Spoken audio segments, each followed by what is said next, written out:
What is up, Chomp Down crew? Thank you for joining me for my Chomp Down review of the BFG. The Big Effin' Giant. That F can mean literally anything you want. Sure, it means friendly, but it could mean really anything. Freaky, funky, flabbergasted. The Big Flabbergasted Giant. The Big Funky Giant. That's way better. Anyways, the BFG is a movie directed by Steven Spielberg, a man who has really mastered the craft of putting families and friendships together through his extreme array of wonderful movies. And it's based on a book by the man named Roald Dahl, a man who was stolen a letter. They stole his N. Could you imagine if someone just stole your N from your name? If I was just B? Who would I be if I was just B?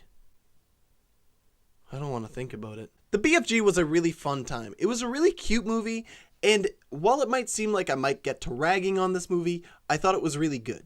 Not really great, but really good. But personally, this wasn't my type of movie. It wasn't aimed towards me. Images and moments of the friendship that really stuck with me. Mark Rylance really killed it as the BFG.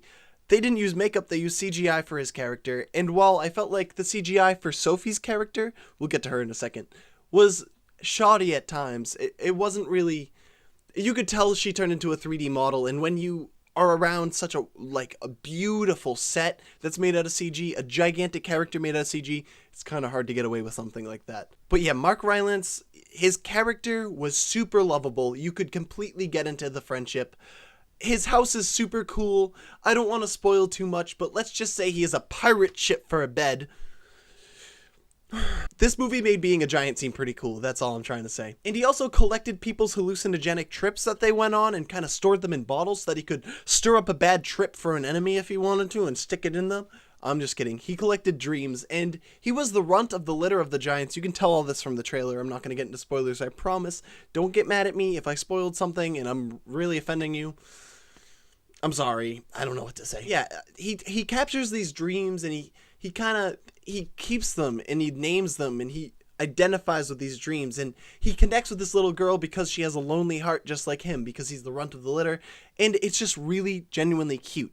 This movie doesn't really have a big story, it doesn't really have any crazy twists, and honestly, there isn't even a really big climax. There's a moment where it all ramps up to and then it comes down, but it's not anything big, especially like you might think for a movie with a giant that looks like this. The child actor that played Sophie I didn't think was too fantastic. I couldn't really get into her character that much.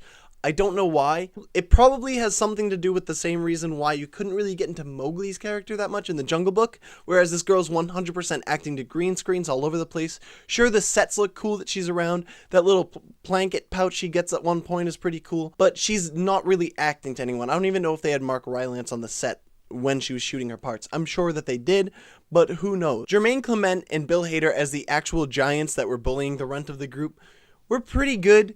There's nothing in this movie that's really that funny. I know I really endorsed farting in my Swiss Army Man review, but here it does eventually feel like it fits into place in the story.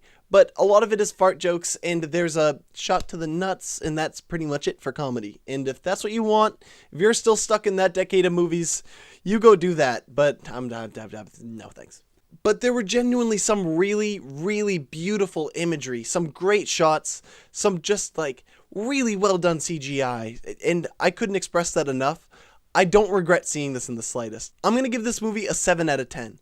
It was a lot better than it was bad, for sure. And while there was a few shots that took me out and the story was really lacking, Mark Rylance's performance was really incredible. Some of the CGI work was unbelievable. And honestly, that friendship was just, it was real. And it felt real no matter how you felt about the kid actor. You could really feel the friendship. I suggest going to see the BFG if you're into kids movies, if you're into Harry Potter, and you can not necessarily shut your brain off, but if you can become in tune with a children's story.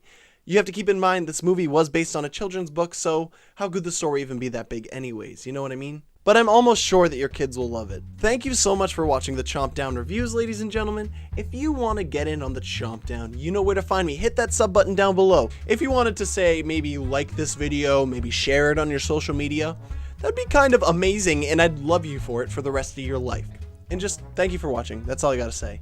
Except for check out my weekly podcast that I do with my friends about movies, video games, theater, all kinds of other stuff. I know, I said I was done, but I wasn't done. I'm sorry. Goodbye, ladies and gentlemen. Thank you for watching.